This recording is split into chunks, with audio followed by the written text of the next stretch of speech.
Flight Sports TV, man. That's my dude. I rolls with him. You heard what the man said. It's Flight Sports TV.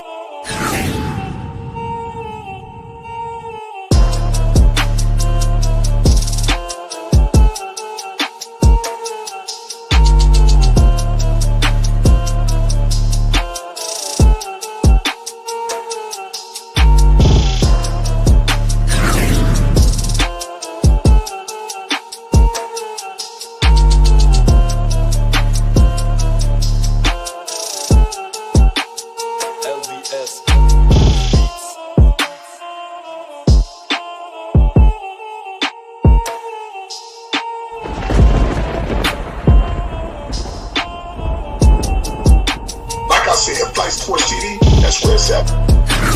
Flight Sports TV.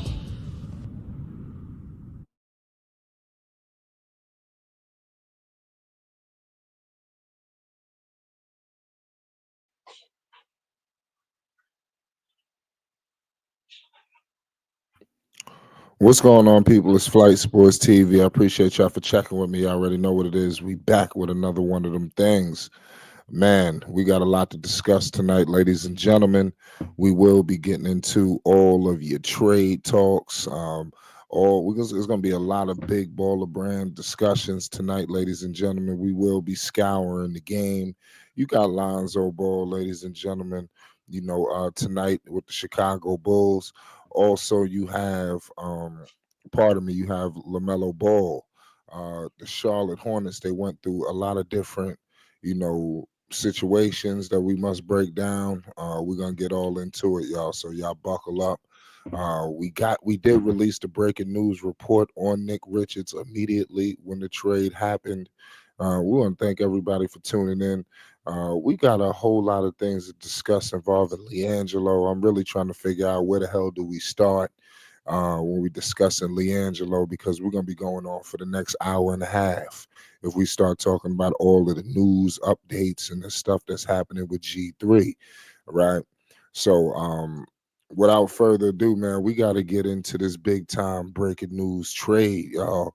The Charlotte Hornets are looking a lot different, to say the least. Right now, they are up in Utah. They are wrapping up this West Coast road trip. Lamelo Ball is on the court tonight. You got Brandon Miller, Mark Williams, Miles Bridges, Green. Obviously, Nick Richards has, got the boot. We knew that this was possibly on the horizon. I want to shout out to my man Musa Diabate. I'm telling you, we're going to be discussing a lot of guys, with the Hornets, but I like Diabate. I think that his emergence and his youth, he's not really injury prone. You see what's going on with Nick. He may be going down that road. It's going to be interesting to see what Nick looks like in a winning culture. I want to see that. We will be rooting for Nick Richards. We were watching this guy for a very long time. So we will be keeping eyes and antennas down there in Phoenix, Arizona. I got my man Stacy Van Diver in the building. You already know what it is. It's Flight Sports. We're going to discuss some things. We're going to break this trade down. I know Stacy. Van Diver, where the hell were you when you heard this report with Nick Richards? I'm not going to say this was a blockbuster, but anything involving LaMelo and the Hornets, God damn it, is a blockbuster. So especially for us, we paying attention to it. This guy Okogie is coming in. The Hornets are already on their social media platforms. They're welcoming the newcomer. What's your thoughts on this? And give me your initial thoughts when you seen this news. So I had got the hint of it. I got the hint of it yesterday. Was it the last game we played the Suns? It was leaked out. And when I heard they were talking about nurture, and I was like, no, I don't want that. I do not want nurture. I don't want to take on other teams' bad contracts. I don't want no bad contracts. But when they said Okogie after that, I said, I love it. I love that. Nick Richards for Okogie, I love it. And it's an A+ trade for both teams, if you ask me. Because what we had going on with Nick Richards was He's on a 3-year, $15 million deal, $5 million apiece each year. He had to get extension by March 3rd. Well, that's cool and everything with him having that lovely contract of $5 million a year, but Musa Musa's outplayed him. I mean, Nick started off good. He got injured. Musa came in, and I'm loving everything about Musa. Like he really the winner of this whole trade. Musa now is. We already concede that he's going to come out of the two-way contract. We're going to extend him. We're probably going to pay him less than what we pay Nick. Um, that's a blessing because Musa gets his shine now. I like Musa being there. I like it for T. John Salon having another French person there, and that dog worked after that Musa get. Like man, that one game we had 9 offensive rebounds in the first half and threw up at halftime. He was doing that. I think it was against Jalen Duran, or I think he did that against the Pistons or somebody. But he has an activity that Nick doesn't have. I like Nick. But we don't have to worry about losing a possession over bad screens anymore. And as far as with Nick, the Suns had to make a trade like that because the Suns put themselves in a bad situation with that win now mode. They got 3 players that make over $50 million. The salary cap is 140. So 3 players making over $50 million, you already over the salary cap with 3 players. So the rest of the team falls off because the first apron is 178, the second apron is 188 million. They're already in the second apron just with their pieces, and they never could fill in unless they have some good rookies like Iguodala and Ryan Dunn and everything. So with them getting a cheap Nick Richards, who actually could be a real good starter for them if they move on from Nurkic, it's a win-win for both teams. I give both teams A plus. Right. Straight up.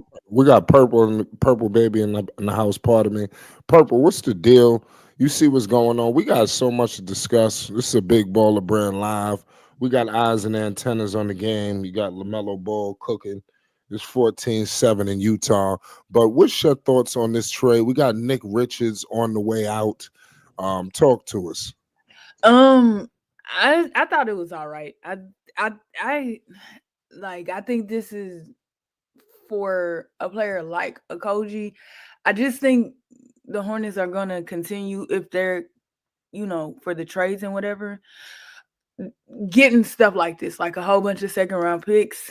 But it was okay. Like it was just like okay. Like I don't know what people was expecting them to do. I seen people saying like it was a whole bunch of seconds, and that's true. It just we got to see what they do with it. I agree. I agree with you there. You got this guy Josh Okogie coming in. I would have loved to have seen Bradley Beal, but what the hell does this guy bring to the table? Are y'all familiar with this guy's game? Okay. He's I'm another glad you asked. short guard, but go ahead, break it down. I'm glad you asked. I'm telling you, I'm glad you asked. Like, what's about to happen from what I see, buy Josh Green. Bye Josh Green. Yep. Or bye Cody. I agree with that. Yeah. So what Josh Okogie does, he does what Josh Green do and what Cody does. What they're supposed to do. See, Josh Green is the worst player in the NBA analytically this year. And you can see it on the court. He's not that good. He don't want to be there. He probably want to be out west close to Australia. Somewhere he can fly to Australia quick or whatever. But Okogie is a dog. He's a lockdown defender. He's a corner 3 guy. It's a good budget to get him right now. Because what we're doing is with that $8 million that we will keep, and it falls off the next year, Josh Green contract increases every year from 12 to 13 to 14 to 15. We move him, right? We move him. Josh Okogie is $4 million cheaper than him, and he becomes our starter. And we set up for the future. We have money to spend, and with those second round draft picks, where they may fall, we can move back up to the first round in any draft. So we can trade first round picks to get a superstar right now, and we can trade back in the first round with those second rounds when we combine them. Also, you can always add those on to other trades. See, you got to look at the second rounders like whoever that we got the second rounder from. It's not just a second round pick. It might be the 31st pick, or it might be the 32nd pick, or the 33rd or 34th. And anybody who fell out of the first round, we get the first dibs on them. It's a good first trade for Charles Lee. Coming from his own system, he coming from Budenholzer.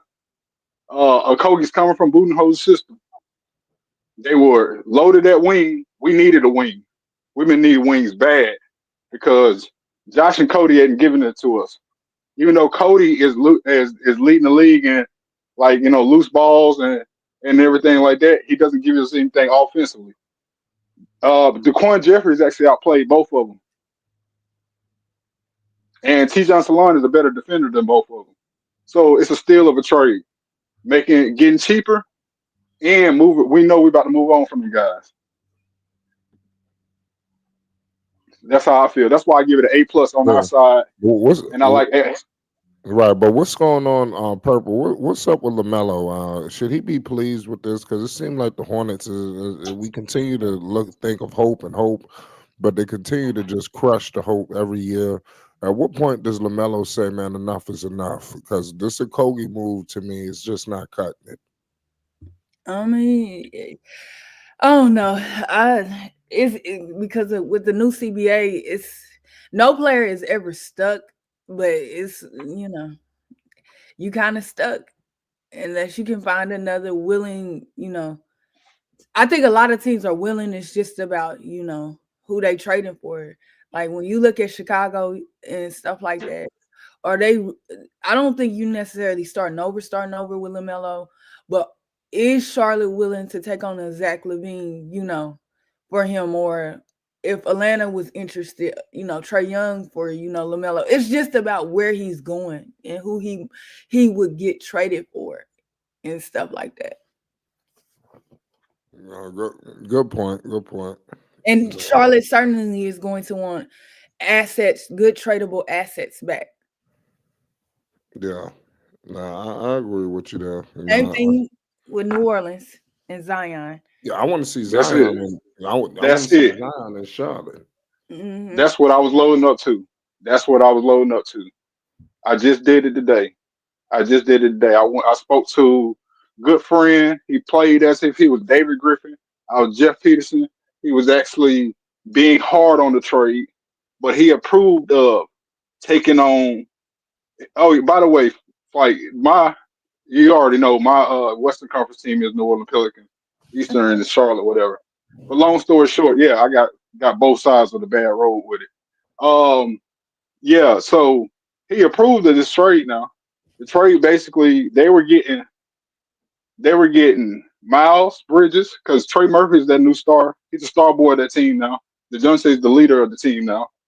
But they're getting Miles Bridges, Josh Green. They like that. Nick Smith Jr. And he said he would have took Nick Richards, but he took Nick Smith Jr. and a boatload of first round draft picks, and we got a lot of them. We only have one this year, but from that point on, we're loaded on with a lot of first round draft picks. So yeah, Zion coming back, and Jordan Hawkins come back to Charlotte. That's a lot.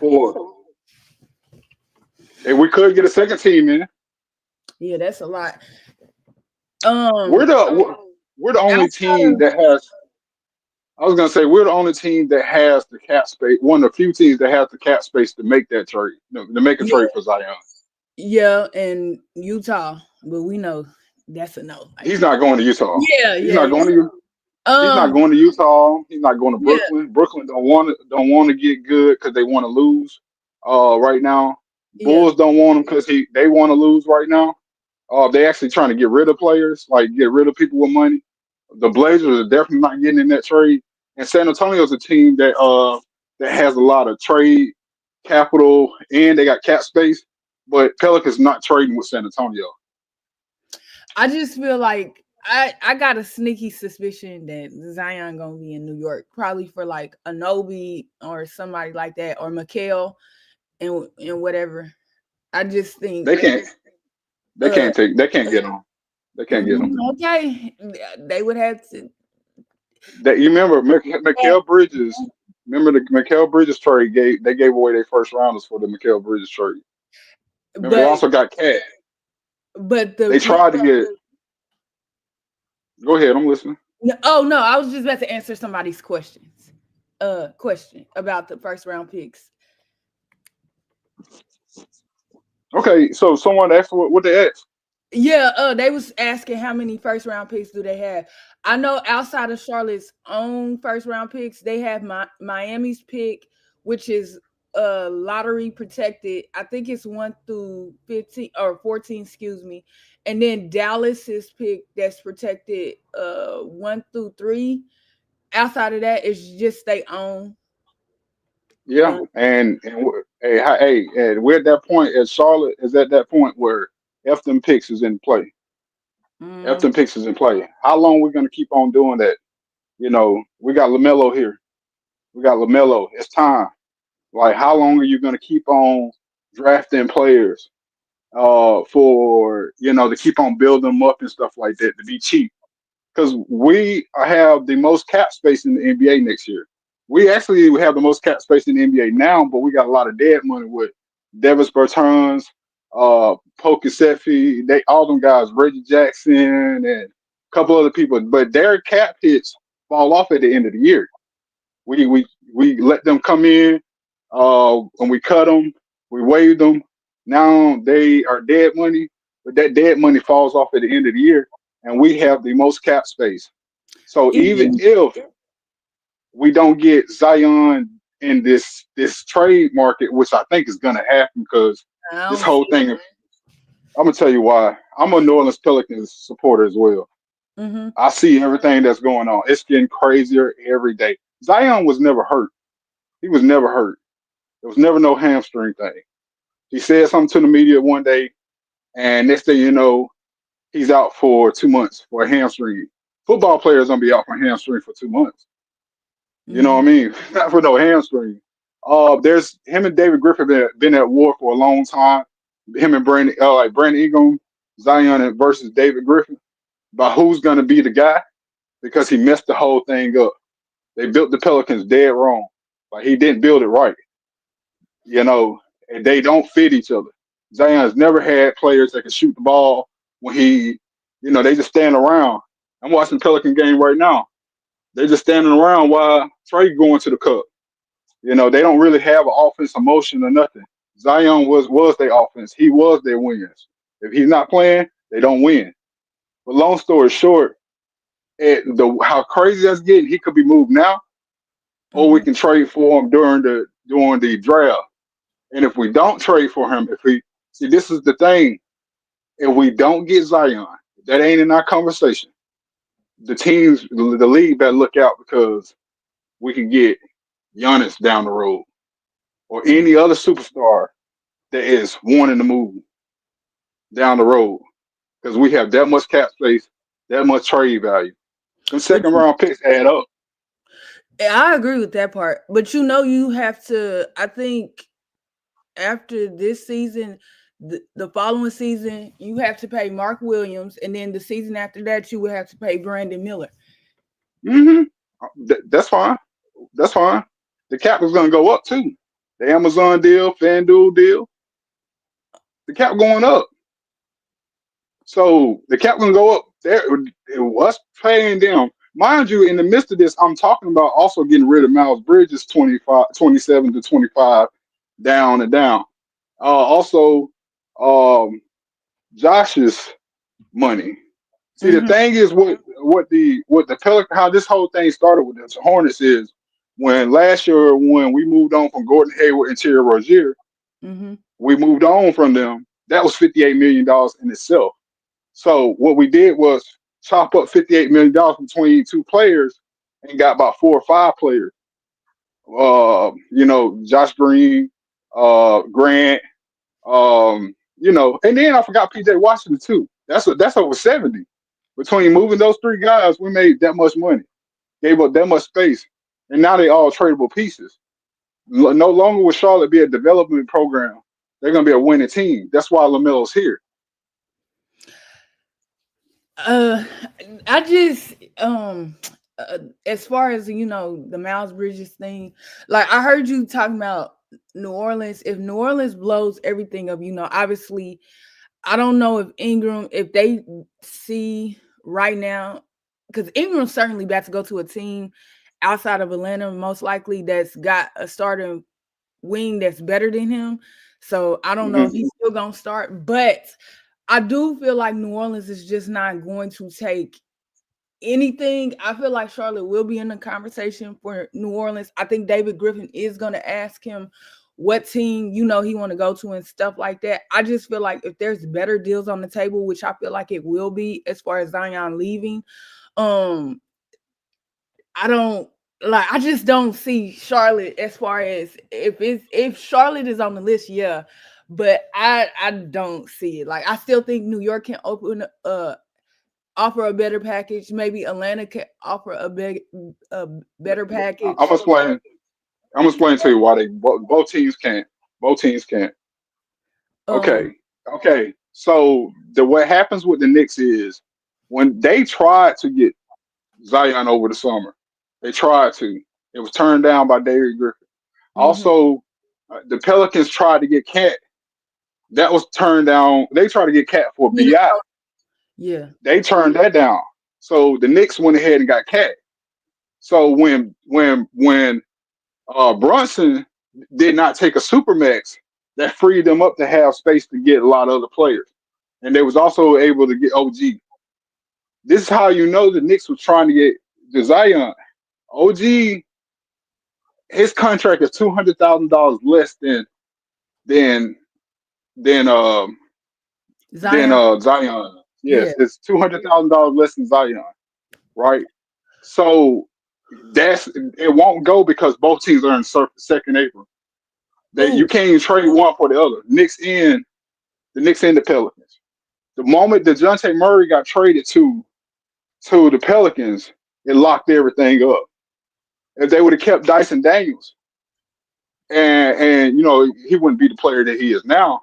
And DeJounte does deserve to be at the Pelicans, but the moment they made that trade, it locked everything up because the Pelicans have 4 players that are making $30 million and up. Yep. Next year, Trey Murphy makes $25 million. He jumps from 5 to 25.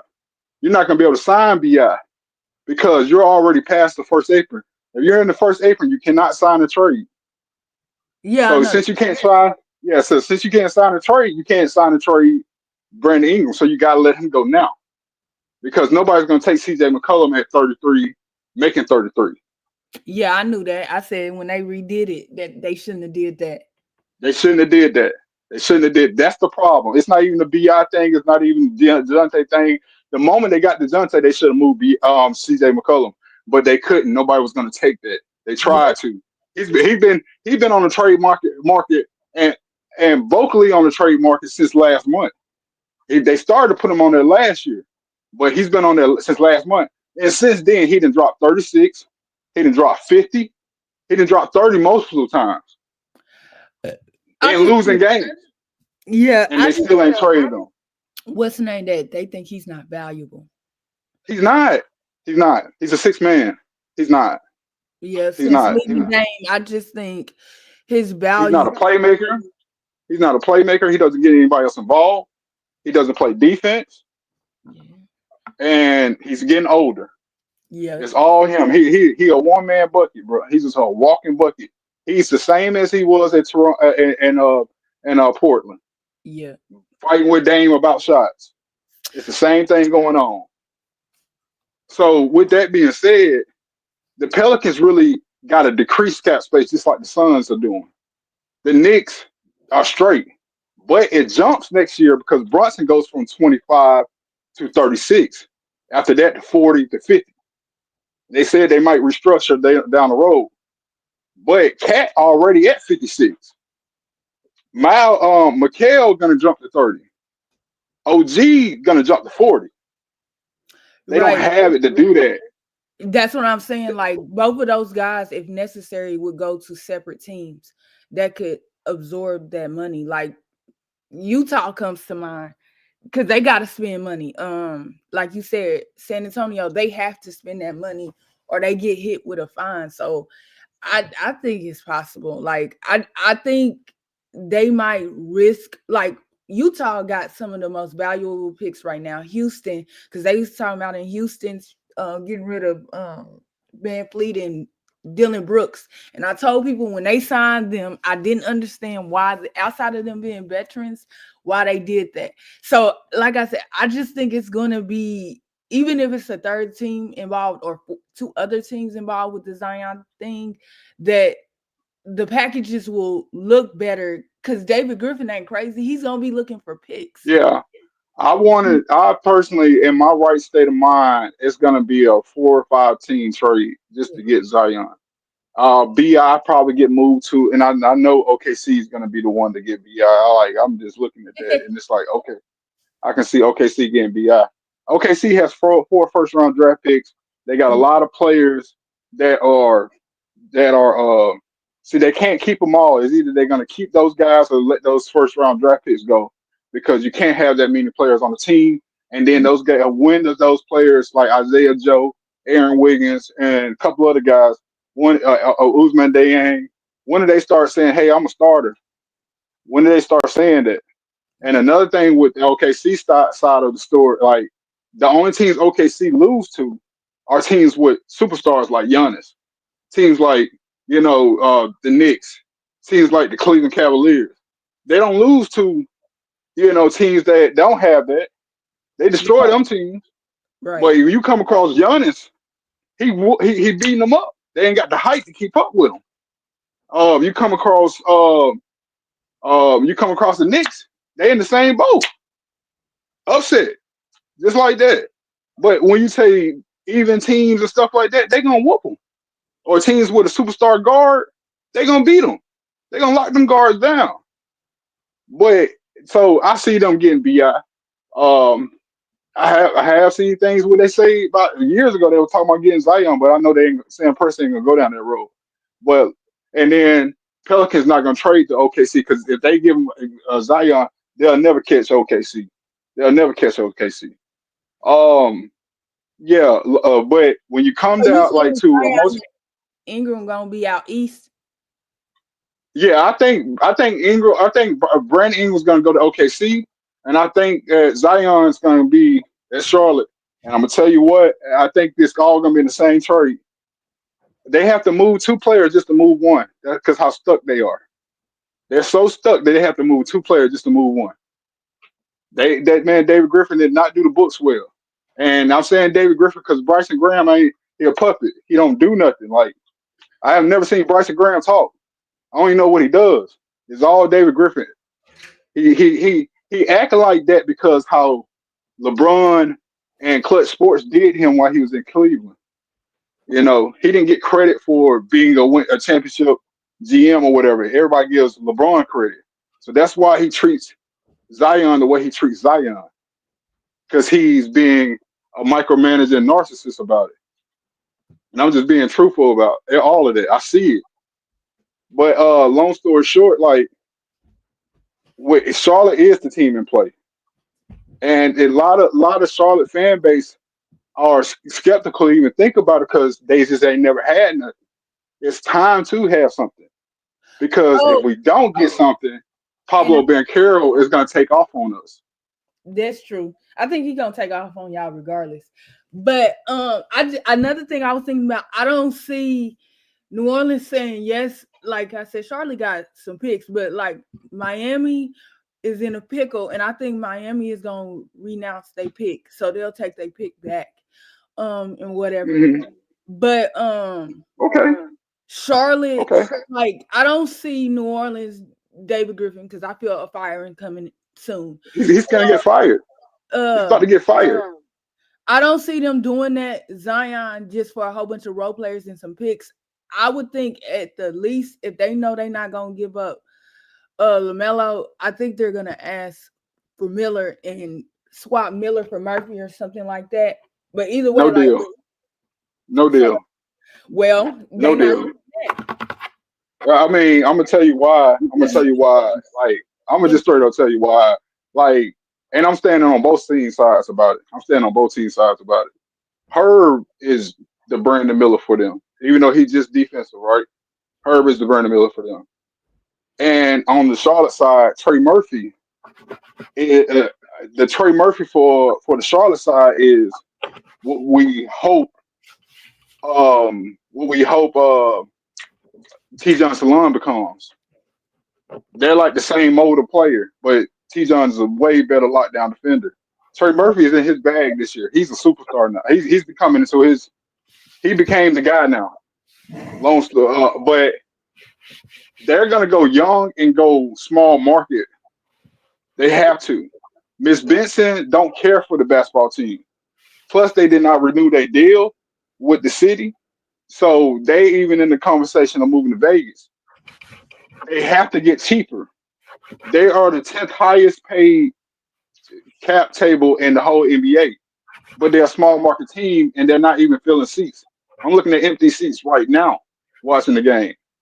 I see them getting cheaper, and I also see them getting more of a youth movement going on down there. I don't see that same front office there. I see David Griffin gone. I see sorry Willie Green never coaching NBA basketball again unless he's assistant coach.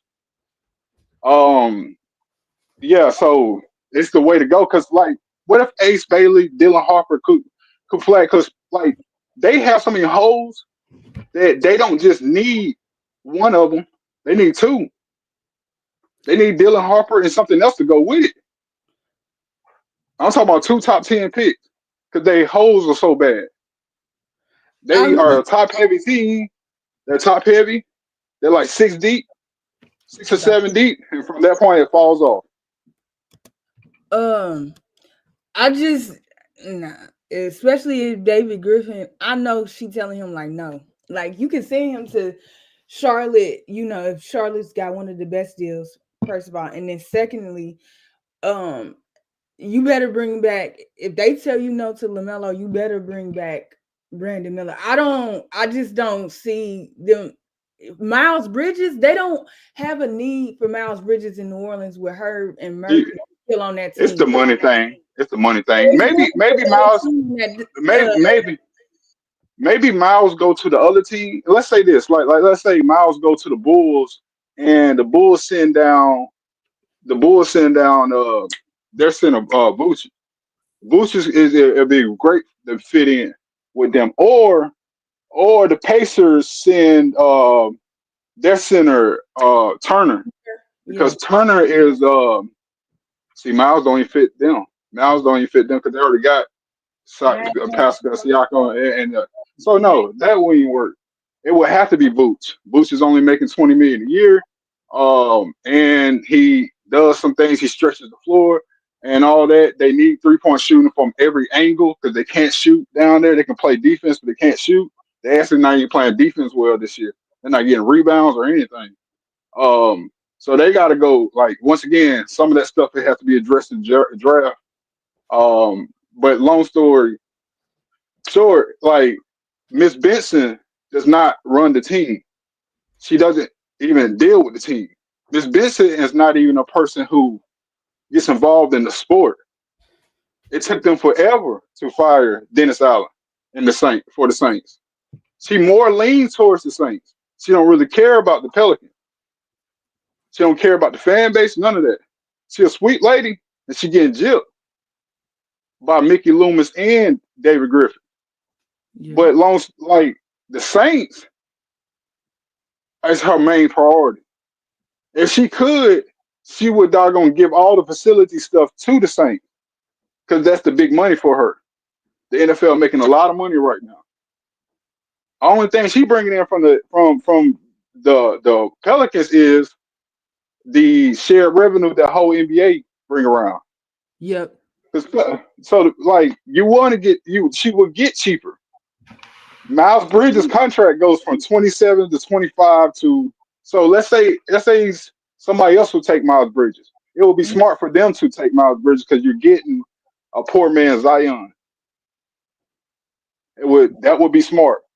But I would send Miles Bridges to the Bulls and somebody else. I would even send Nick Smith to the Bulls. Give me Lonzo back. Send Mhm. Vooch down there to New Orleans and let New Orleans send like Patrick Williams down there, Yep, which that's only what. makes 18 million. Yeah, send him down to New Orleans. And because he's a two-way player, only making 18 million a year, 23 years old, and give us Zion. That's a three-team trade right there. Uh, as the money would, I think the money definitely works. I just don't see New Orleans doing that. S- From the outside looking in, you be wondering why does New Orleans do half the stuff they do. They stupid. They shouldn't even got DeJounte the way they got DeJounte. They put 2 first rounders on giving up Dyson Daniels, Mhm. Larry Nance Jr. for Dyson Daniels. I mean for DeJounte. They Yeah, gave up 2 first rounders. DeJounte's 28 years old and he makes 29 million. Dyson don't make that. Larry don't make that. right. They really bailed the Hawks out because the And Hawks didn't have picks because they gave up those picks to get DeJounte in the first place. yep, yep. And So you the got to Pelicans think, bailed them out. yeah, about value of those picks. If they know a team like Charlotte, um, is going to start making the playoffs out there in the East, them picks got no value. So outside of like this year's pick, that pick has value, like a lot of value. But Well, guess what? Guess what?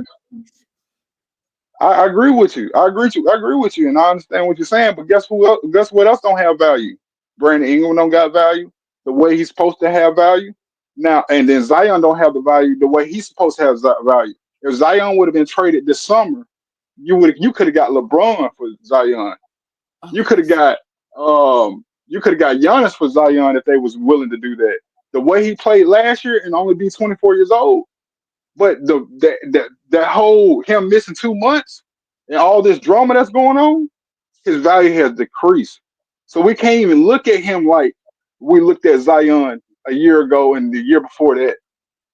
You know what I mean? We can't look at that. We gotta look at him like this is a man that only played 179 games out of 400. He's not even playing tonight. Brandon Ingram was supposed to be back on the ninth, and he's not even playing. We can't look at them as if they're valuable as we know they are. We gotta but look at them like uh, the yeah, Pelicans really don't have a fight in this whole trade talk. Paul George, I can use him because he been hurt, been disappointed, all that. I just don't think they're gonna go like Miles Bridges is an okay player. I just don't think they're going to go for players like that. If you like at all, like OKC, Okay. reason why OKC would they be able to give up players that might be on a Miles Bridges type level is because of the various first round picks, whoever's first round picks they got, because Houston is kind of good this year. So I don't know. Hmm. I know The Brooklyn best got country. most of their picks back, so it's not Brooklyn. And Hmm. Utah got Cleveland's picks. That's a good team. So I don't Hmm. know whose picks they still have You're, left. you're you're narrowing everything down to Charlotte. You're narrowing everything down to Charlotte. They're not the Pelicans not never going to trade with Houston. That's the same division, the best division in basketball. Everybody in the playoffs except for the Pelicans in that division right now. They're Mhm. never going to trade with them. The second thing, and the Rockets do got a stack, like they got a really good cap table. Nobody's really getting paid, but Green right now, Van Vliet is also on a team option, and I'm pretty sure they're not going to pick it up because he's not worth the 44 million, the 42 million or whatever. So that's them. Like they're out of. I don't see them making a move for none of those guys because they already got Tari Eason. They would have to give up Jabari Smith to get the players that they really want. You know what I And you mean? think they got a And problem with that? huh? I said, you think they got a problem giving up? No, Jabari hooping this year. Jabari hooping this year. And I'm happy Tari's been for out this year. Yeah, Tari Eason's the one that's been out. He hooped last year, but he's been out a lot. And then Jeff Green, that contract falls off because he's gonna retire. And then what's it called? Contract falls off. Steven Adams is a free agent next year, so they good. They financially good. The Houston Rockets is. When you look at what another team you had mentioned, can we narrowing this down now? We narrowing this down to all the I'm teams that can telling make you, up. Charlotte is not. I don't see them getting Zion without Charlotte. falling off of Lamelo or Brandon Miller. I'm telling you that right now. I'm telling you, Charlotte are the big spenders. That Charlotte gets to get the superstars that no other team can keep because of this first apron, second apron thing. What that first apron, second apron thing was, as Silver is doing, is balancing the league out. It's not like the NFL where the same teams are the first pick of the draft, the It Browns, needs to and the be. same teams are in the same teams are in the Super Bowl. The Lakers are out of it. The Clippers are out of it. I'm sorry, fan base. Y'all got to understand this. In order for the Lakers to make moves right now, y'all got to let LeBron go. That's how bad it is because they did the stupid stuff they do. The Lakers did the stupid stuff they do. They put themselves in the hole. Now, you Yep. mentioned Paul George. Paul George is the reason why OKC has all them draft picks. Right. Paul George is. He's not even there no more. I got a They question don't. for you. I'm bringing up Paul George. We got a new guy named Allen F in the building. What's the deal? Frank, what's up, man? What's up, Frank? This is my friend, Flight. Oh, okay. What's Go ahead, good? Frank. Frank, you there? You probably muted, bro. Frank is Can you hear me? intelligent as they come. Yeah, go ahead, bro. Frank, we heard you. Speak up. Hey, can you hear me? Yeah, we can hear you, Frank. Yeah. Hey guys, how you doing? Good. Frank, yeah, we good, Frank. Frank, I appreciate you for joining the channel tonight. It's Flight Sports. Where you from, dog? Is he muted? Frank, I got some technical issues. This time in when we can hear as well, Frank. But yeah, yeah, like I was saying, but you go ahead ask your question about the Lakers or the Clippers, Flight. Well, the Clippers, man, I don't know what's going on. You know, you got Kawhi Leonard. You know, he's in and out the lineup. First is the injuries, now is the fire. You know, I mean, I just think he just need to retire, man. You know, because it's really the injuries, and they saying it's the fire. This motherfucker, this guy's a multi-millionaire, man. You know, you can't get a house in the state. This guy got money. He could fly his family, the whole family out tonight. I mean, I'm just saying. See, that's the thing with the whole Kawhi thing. Like, you know, I would say that we could trade for him if we wanted to, but we're not going to do that. But the Clippers don't have picks. They made their last picks. They better hope those guys be good. But what the Clippers have done, not mind you, Clippers are the number 2 or 3 defense in the league this year. They picked up Dunn. They picked up Batum. They picked up a lot of players that nobody wanted, and they filled in with it. And then one of their best players on their team right now is old boy who had came from Houston. He had the SA charge, or the domestic violence, the DV charge. What's his name? Boy with the braids. I forgot his name. I can see Mind you, he was like the top 3 pick. He was like top 5 pick, bro. Kevin Porter Jr. Kevin Porter Jr., bro. Yeah, Kevin Porter Jr., dog. And he hooping. Like, he hooping. Nicholas Batum, one of the best defenders in the league this year. Really. Like, and they got they got a lot of pieces. I'm not even mentioning the small forward, the shooting guard, the wing they got, who was just ripping. He got good when he turned 30. He about 30 years old. That's when he started balling like that. But yeah, the Clippers have to win the way they are because they stuck. They can't make the moves. They're out of it. They have to sign free agents. The reason why the Clippers also had to go cheap because they just built that new stadium. They built that new arena. It's beautiful. Probably the best arena in the NBA right now. And this is the best team you can possibly get with that when you spent money that way, and you got to spend money through the team. You know, that's that. Like they winning without Kawhi Leonard, and they still above 500 right now. So they're a playing team, but they can't be a team of the future because they don't have the picks to stay the be cheap, to have affordable players and stuff like that. They have to only get mid level players and stuff. So anybody in LA that really want the Clippers, the Lakers to be that team, you better win your championship now because you don't have a chance in this new CBA. You don't have a chance. So I stop thinking that you're going to get this superstar player to go with your guy. You don't have a chance. You won't be able to do it. They're going to start taking draft picks from you, and you're going to lose your younger players to free agency. You go ahead, go purple.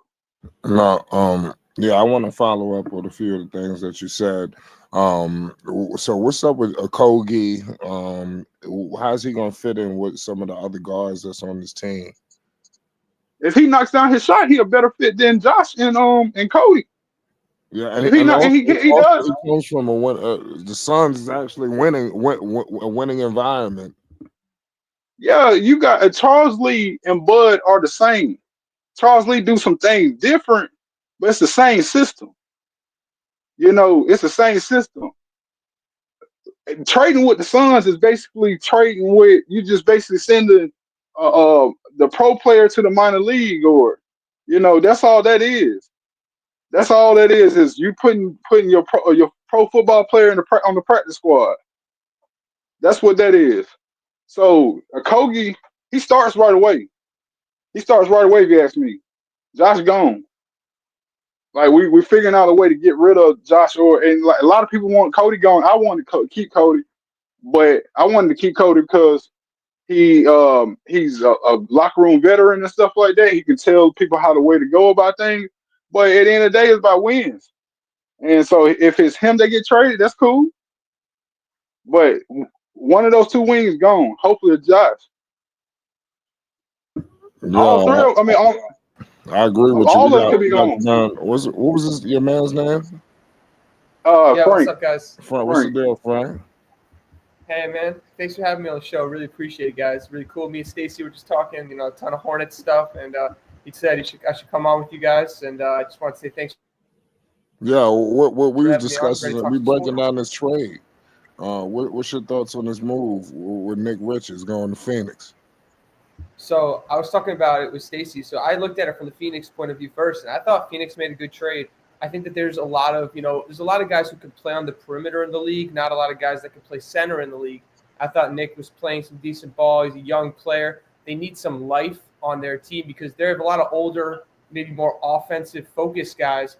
So just having a guy who's younger, who's got good legs, Nurkic, a little older guy, I feel like he's kind of more suited for a backup role, less minutes per game, not having to run around and cover as much ground on defense anymore. That's not a knock on Nurkic. It's just the way that, Father Time is. So I thought it made a lot of sense for Phoenix to get younger at the position, add a guy who's willing to run around, play high energy minutes. I thought that made a lot of sense. And I wasn't really so sure about it from Charlotte's point of view, just because there's a lot of guys who can kind of play that 2 guard or 3, that kind of energy guy. Like there's a lot of guys that can do that in this league. So I was a little surprised to hear when I heard about the trade. And Stacy told me, he's like, listen, they traded Nick because there's some salary implications after a certain date, and also that he liked Okogie with combining with their guards, that they weren't using him as well in Phoenix as maybe he could have, and that he liked the deal. So he has a better perspective on the Charlotte situation than I do. So I can tell you a little bit more from the Suns' perspective, and he can tell you a little bit more from the Charlotte perspective. So based on it, I know I liked it for the Suns, and I kind of deferred to Stacy's opinion when it was about the Hornets because he knows them better than I do. Yeah, speaking of Phoenix, I like how you said about the Suns' perspective. Speaking of the Suns' perspective, what the hell is going on with Bradley Beal? Because I was just telling them that I wanted to see Bradley Beal coming to Charlotte. Than seeing Okogie. I would have been jumping for joy. I don't know. I might have been partying the night we get Bradley Beal. Yeah, well, Flight, you don't want that $50 million, bro. You don't want it. You don't want that. He has a large contract, bro. He has a large contract. I know You it's don't want tough, but that. do the Hornets get that kind of talent? You know, that's a huge talent upgrade, though. Yeah, we will. We coming. We getting it. When you in the Hornets, you We gotta got a be whole trade out line. there shit. We got a whole trade deadline. We got a whole trade line. Mind you, he's not even starting on their team anymore. He's the sixth man now. And then we still run the same system with Bud. So if he can't fit in with the starters over there, he's not gonna fit in. Because you look at it like Book is a better Brandon Miller. No, we don't have a Kevin Durant. Don't get it twisted. Don't get it twisted. We don't have a Kevin Durant. But it just he probably don't even fit our system. He probably and it's not worth the $50 million and him being over 30 years old. You go ahead and talk about it, Frank. Go ahead. That's just my opinion on it. Yeah, no, I want to give you guys a chance. I kind of went a bit on that trade, so I feel like I want to give you guys some equal time to talk about it on your side. The Bradley Beal situation, it's interesting fit because Beal, when he's gonna come off the books in I think 2 years, and that's a little bit when when they would all the other Hornets guys might need some contracts. So to me, the timing wouldn't have been horrible for Beal just because right now Hornets have the cap space to absorb him or could move, and they wouldn't have to move anybody incredibly important to be able to fit him in. But here's the reason why maybe it wouldn't have been the best idea. They've got a lot of young guys who need the ball. Lamelo, and we're talking about guys that could be sensitive about their stats. Lamelo, you got Brandon Miller who's making it in the league now, trying to get his points. Bridges, obviously, they were trying to up his value, so they want him to be scoring. So there just aren't a ton of basketballs kind of around for Beal. So if you're going to bring Beal in, you kind of want him to be your scorer. Maybe some of the older Grizzlies teams, I'm thinking where Beal, maybe they would have said, you know what, it's worth absorbing the contract because we just need more scoring. We need a veteran. And, we're a win now team. And Beal gives us a chance to get over the top with an extra boost of scoring. I'm trying to think of teams that were offensively challenged. Maybe, for example, a Garnett, Minnesota team that before they, when they sometimes had trouble finding another guy to pair with Garnett, maybe they would say, hey, if we could just get Beal and Garnett together, that team would have been interested in overpaying for Beal or absorbing Beal's contract. So when I think about teams that would be a Beal destination, it's a playoff team that's struggling to get over the hump and needs help on offense and doesn't have good point guards and shooting guards like the Hornets do. So it's not necessarily that Beal would be a bad fit with the Hornets. It's that when I think about the ideal Beal team, it's not like BoJack Horseman, ideal Beal team, it would be a little bit more of a Garnett team from the old teams there, maybe trying to pair him with the old LeBron defensive teams that were playing your Delonte Wests and trying to win a championship with the Delonte West, trying to win a championship with even playoff teams like Jeff McGinnis. These are guys you don't know because they weren't that good. Delonte people know, but those types of teams that are defensively slanted that need a scorer, that would be a team where I would expect to be able to pay for a Bradley Beal, willing to overpay for it, get that last boost of scoring, put them over the top. I just don't see the Hornets in that position. They're a young developing team. They got a lot of guys who need the ball and who deserve to have the ball. Miller deserves to have the ball. Bridges deserves to have the ball. Lamelo deserves to have the ball. And I feel like it might throw off that young core if there's now a veteran guy who really is only valuable if he is handling the ball or is the play's kind of designed around getting him the ball. I just don't know that those two kind of fit together right now. Whereas a guy like Okogie, willing to fit in the background, willing to play defense, willing to hustle, while guys like Lamelo, while guys like Brandon Miller get their stats, Okogie seems like the right fit, at least from a personality standpoint and the way that he plays the game in terms of being a supporting player. That to me sort of fills that role in a more proper way for the Hornets. Not saying that they shouldn't go out and get Bradley Beal if they could and if it made sense. It's just it's not the ideal fit. If I was the GM, he's not the guy I would necessarily be going after just because you're desperate for a star. I don't think you're desperate for a star. I think you guys have some talent on this roster, and you just need the right second or third piece, that extra piece that kind of makes it work, kind of like your Aaron Gordon or a guy who can kind of fit in around the edges, and maybe they feel Okogie could be that guy long term. You say Aaron Gordon? Aaron Gordon, holla at me. Blue guy. I would love that. A dude I love that. Not the number one player, but a guy who could be your fourth or your fifth guy who fits well with your other 3 or 4 core players. I feel you. I just know Denver ain't gonna never give that up. They were talking that whole Michael Porter Jr. The minute he came on the trade block, it was like everybody in the league wanted him, and he might still get moved, but it seems like they want to keep him now. Michael Porter Jr. Yeah, they want to keep him. Cam Johnson's a player that people need to be looking at for the Brooklyn Nets. Cam Johnson is a player like, he's 28, but he make a decent amount, 20 somewhere around 22 to 25 or something like that. But a lot of teams could get him. Purple, you can speak up. I ain't trying to take the spotlight too long. Yeah, no, so Cam Johnson's also really good because he's played in championship games. Like, he was really solid in those Phoenix runs. He's now heading into the prime of his career. He's somebody who I think could definitely be on the block and somebody who, teams will be really, really interested in. I just like the combination of his experience that he already has and his age. He's already also, he's played under the bright lights. He knows what it's like to play in those games. So I was thinking that. I was thinking that Michael Porter Jr. for Cam Johnson would be good. And I'm gonna tell you why. I feel like, whoever they get, Ace Bailey, Cooper Flag, because we know they're gonna get a top. We know they're gonna get a top pick. That's what they're aiming for, right? They're not trying to win. They're not. They won games early in the season. From that point on, they haven't been trying to win. But they could take. They can let Cam Johnson go and then turn around and pull up and get Michael Porter Jr. and he'll be waiting for Cooper Flag, Ace Bailey, somebody like that to go with him. And they'll have some pieces for rebuilding Brooklyn. And Cam Johnson go to the Denver Nuggets, and he makes $10 million less than $12 million less than Michael Porter Jr. Yeah, I think it's interesting when you kind of evaluate Porter Jr. He's kind of this high level role guy who sometimes plays above being a role guy, sometimes plays below. The hardest thing about Porter Jr. is kind of inconsistency and the injuries. Like, he's a top tier athlete, but he's not laterally all that gifted. So he's not always blowing by people. He's more of a vertical straight line athlete, but he's phenomenal at being that. Like, he goes higher than most players, jumping higher. His release is higher. His 3-point shooting is higher.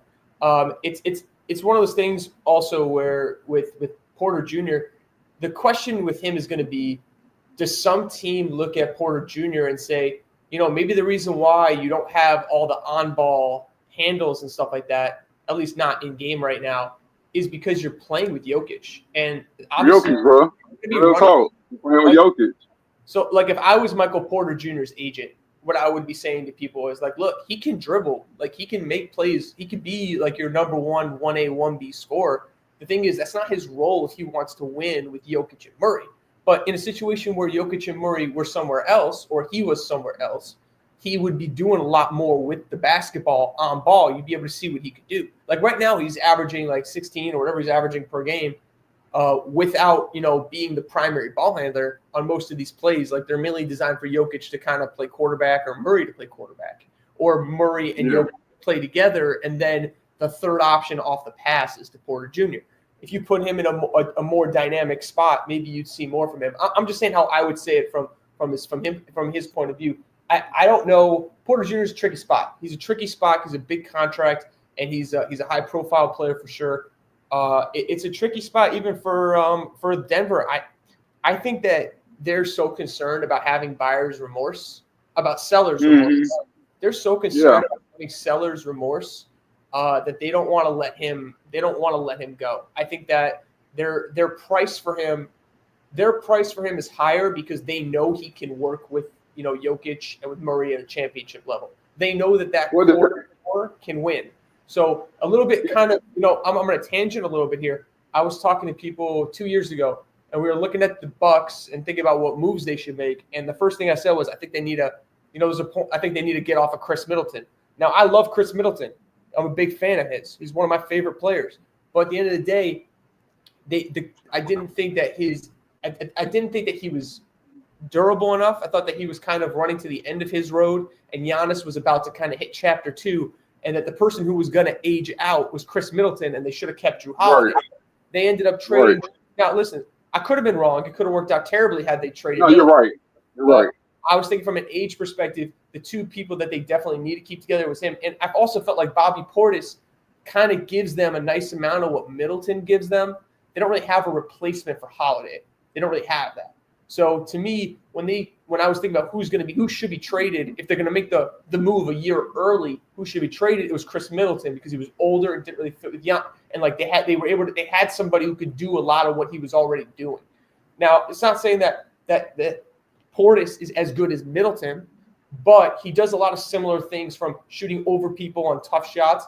He's a good defender. He's a live athlete. They could have rebuilt that team around Holiday, Portis, and Giannis, and then brought in somebody else with a big contract and filled that last spot. Instead, they trade Drew Holiday, who I think was criminally underrated. One of my favorite sort of go on the blacktop and play with them kind of guys. I feel like he's the type of guy who I would want to play with in a 5-on-5. Like if I was just playing in my backyard with my buddies, he'd be someone I want on my team.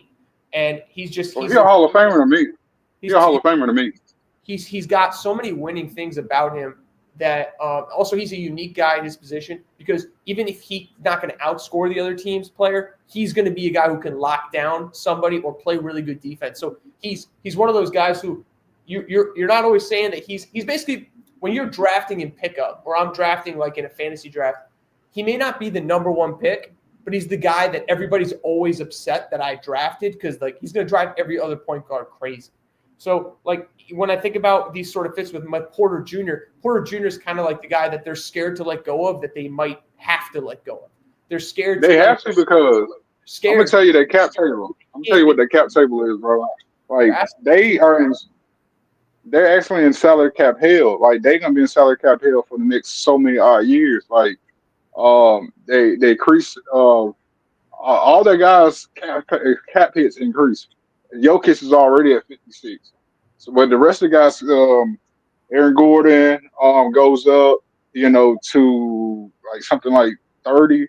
The kid, what's his name? Can't think of Murray. His cap goes from 36 to 46. It's just they need to decrease their cap because they already over like 200. They got a championship cap hit, and Denver does not sell tickets. Like they only have 1,500 people that watch their games each night. That's why the Denver championship was like the most boring championship. They had the least amount of revenue. When we watched that, the NBA championship that year. Yeah, they don't make it like that. They're not like that. They're a football place. So they don't have the money to even keep those guys. They won't make the money to keep those guys. Yeah, so that's that. I think it's just so tough when like you've won a championship with a certain core. It's tough to kind of trade and remodel, especially when it's someone like Porter Jr. has a lot of upside. I just think they're having a lot of trouble getting a trade that they feel keeps them in contention this year and in the future, but also lets them shed salary. I just think that they can't quite find the sweet spot. I think they have offers that are decent. Maybe Cam Johnson is one of those guys even that they're being offered. But I think that they're having trouble parting with Porter's upside. They're just having trouble doing it.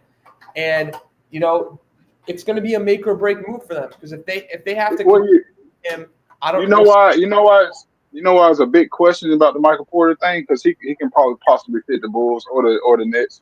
And today they were talking about Lonzo, like between Melo, Lonzo, and Jello today. He got the number one song in the country right now. So like Frank, what you think about Lonzo? Tell Flight how you feel about Lonzo. To me, like Lonzo is one of those special dudes. And I know that a lot of people think that there's too much Lonzo love, and they're partially correct. The people who love Lonzo can be irrational. And to me, I don't mind being a really big fan of someone and understanding that some of that fandom is irrational. Like I'm a big Russell Westbrook fan. People hate on Westbrook every single day. There's some other dude saying how bad Westbrook is. And you know what? The fact is, with Russell Westbrook, I know that I'm getting his maximum effort every time he's out on the floor. Now, maybe he's not going to shoot 9 of 10, but I know that he's going to try to do a lot of things to win the game differently. And I feel the same way about Lonzo. Lonzo's one of those special players who, when he walks on the court, you can see the other 5 guys are going to like look at him and be better by osmosis. He defends well. He's always defended well. He's a great passer, great transition passer, off rebounds, off those types of things. I think he's got a lot of I think he's got a very high hoops IQ. I think he's got a long way to go in his career. I think he's going to have a long and successful career because of those things. The shooting obviously was something out of the jump that people were concerned about, and I thought he was working on it and doing pretty well. Obviously, the health is a problem. That's something that you can't escape if you're a Lonzo fan. You just the health thing is real. It's going to be real for the rest of his career. But here's my thing about Lonzo is that when he's healthy and right, he's a championship type of player because he's not going to play you out of games. He's not going to make stupid decisions. He's going to make the smart pass. He's going to make the extra pass. He's going to be feisty on defense. He's going to tip passes. He's going to generally be around the basketball. And if he's not scoring well, he has other ways that he's going to be able to impact the game. He's just not a one-dimensional player. We've seen guys in this league be really good one-dimensionally and be what Draymond Green would call not a summer type of player, not a June player. I think that's what he said about Tony Allen, or he said that about Andre Roberson. We've seen guys who kind of have like certain parts of their game that are unbalanced. Some guys are really, really good at one thing and bad at the other. Lonzo has a lot of spots that he's really good at. And I think that a team that would trade for him would be really, really lucky to have him. And I think that when he comes to the locker room, you always hear good things about him. It's never like, oh, Lonzo came here and he jacked up 7 shots that were pissed at him about. Like, I see him as a really good teammate. And I just think that he brings the maturity level of your team up a couple notches. And that's unique for a guy who doesn't have as much NBA experience on the court. It's been that way, I think, every single time he's been there. And I've played with dudes like this personally. There's a reason why I care about it so much, because I've played with dudes like this personally. They tend to get the most out of their teammates because of this, because they have this overall understanding of the game, and their teammates can kind of defer some of that judgment to them and defer some of those decisions to them and make their life easier. So I've just, having played with people that remind me of Lonzo personally, and you can see, like, I care about my own basketball experience. Like, I talk about Drew Holiday being a great blacktop player, somebody you want to play with. Lonzo kind of fits that mold too, of like a really good blacktop player. And I could see, like, he played well, like, with Alex Caruso. He played well on this Bulls team. Like, this Bulls team, you have to remember, they've been having trouble figuring it out for years. The only time where they had really good team chemistry and they weren't, like, confusing, like around 500 and confusing, was when they had Lonzo and Alex Caruso. That was the one stretch with, DeRozan and with Levine and with Vucevic. That was the one stretch where this team actually made sense on paper. And Lonzo's defense and general maturity towards the game was a big part of that. So I love Lonzo. I'm hoping that he succeeds in a major way. I personally want them together. I want him and Lamelo together. I want them together. And it doesn't make any sense with the second round pick, but I know they don't have leverage to keep him. They don't have leverage to keep him. He can walk if he wants to at the end of the year. Well, maybe he'll join you guys in free agency then, because Yeah, that we can do that if we want that, and it will be his best interest to come, because he excuse me, he asked me to get a bigger contract plan with his brother. His brother got pulled to be able to tell him, like, I want to go ahead and pay my brother to be here long term. So that's that. And I don't know if anybody will take Lonzo long term. They're gonna get him 1 or 2 year deals with team options or player options on it and stuff like that. So, but if he comes down to Charlotte, he has leverage to say, my brother wants me to be here, so extend me. That fits. Well, you got it. You go ahead. You got to do that finesse shit. You know what I mean? You got. Oh yeah. You got under the table money.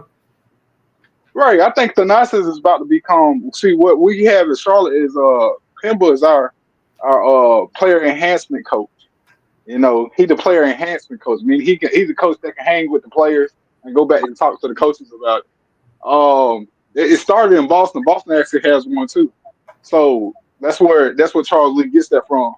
And Thanasis could be the same thing at the Bucks. You see what he is to his brother. Like, his brother, Giannis hoops when Thanasis is at those games and everything. So the Pelicans just got doggone Mavs. Wow.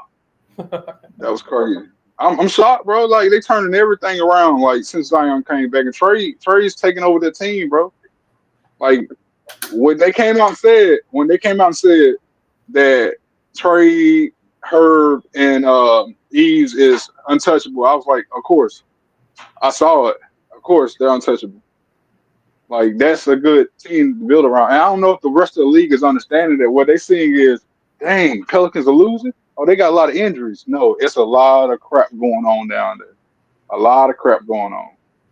The Zion Man.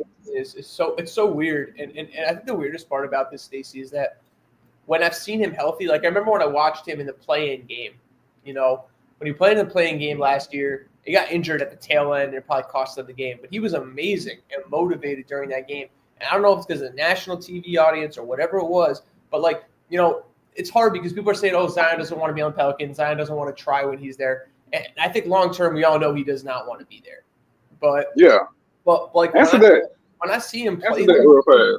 but like when he does play, I don't feel like he's unmotivated on the court. I think most of the time he does play well when he plays. I think it's hard for him to manage it. I think he's got too many people in his ear right now. I think he's got too many people in his ears, too much stuff going on. With Zion, it just feels like he can't. Listen, sometimes being a healthy player is just lucky or unlucky. With him, it seems more personal. With him, it seems more personal than just him being healthy or unhealthy, by luck, happenstance, or anything like that. He seems to not be able to commit to being healthy, and that's putting the Pelicans in a bad spot because not only when he plays, he's magnificent, but he's not always available, or there's a little bit of moodiness off the court. There's this underlying tension there that he doesn't want to be in a small market or relatively small market. It's really tough. And, we talked about trades for him earlier today. Me and Stacey kind of rolled in with a few trade ideas, and the trade that he offered me was pretty generous. What I like to do with my buddies is I'll pretend to be one of the GMs, he'll pretend to be the other ones, and I'm a stickler. Stacey, tell them, am I a stickler on these trades? Yeah. I mean, so I want to explain y'all what Frank does in his day-to-day life. Frank is a Wall Street day trader. What is it? You trade analyst at a bank. He's an analyst. There you go. Basically, he is a stock market guy. You know what I mean? That's what he do. So when we had this trade today, but I didn't want to give up all those picks. I really didn't want to give up Nick Smith Jr. If you want to, you can put it on here. You can put the trade up. I didn't want to give up Nick Smith. But at the end of the day, to get Zion, to get a superstar, of course, I'll take that trade, bro. Of course. Like, that's one of them. I'll get punked out about that trade, bro. Because I know Charlotte ain't never had nothing like that. They never had anything that could be that dominant. Like, Melo is what Melo is, and we got to capitalize on it. But they never had that type of roster and that type of dominant player, and that at that age of 24 years old and everything. So, I mean, I get it, bro. I get it. You were real tough on it, and I had to take it. Like, I'm willing to give up all of that just to get him. Because I know I don't have the players. I don't have the players for real to get him. I don't have the players to get him. I felt like I'm trying to share the screen so I can show the trade. I do have it up in front of me, but maybe it's not. So I don't know if I'm able to share, but I don't know if everybody can see it. But are you there? Are you there? Yeah, I got you. Hold on, I'm trying to share the screen. I know that I got you. 1 second. Yeah, no problem. Yeah, and to answer that question about are they possibly tanking, the answer is if they're tanking, why are they beating the Mavs? Why did they take the Boston Celtics down to the wire the other night? So there's a lot of people in the Pelicans fan, support group, fan base that want them to tank, and they're going the opposite way. The Pelicans are winning games now. Tonight just made 10. So they're supposed to be tanking. They're going the opposite direction right now. They don't know what they want to do. That's how confused they are. Yes. They just beat the Mavs. I'm trying to see where they are in the standings right now. New Orleans is 9. They were the last place team. I think the Jazz are the last place team in the West, but the whole division are in the playoffs except for them. Except for the Pelicans. No, their record is already too far gone. You know what I mean? They're too far gone right now. Yeah, you ain't gonna get in the play-in. You're not even gonna be able to get in the play-in with that. Yeah. So like looking at this Unless trade they- here, it was Zion and Jordan Hawkins, who I did not want to give up because I love Jordan Hawkins. I made Stacey pay through the nose for it. So he got I'm getting back for Zion. I'm getting back Miles Bridges, Josh Green, Nick Smith. I'm getting Isaiah Wong, who I liked from his college days, so I want him.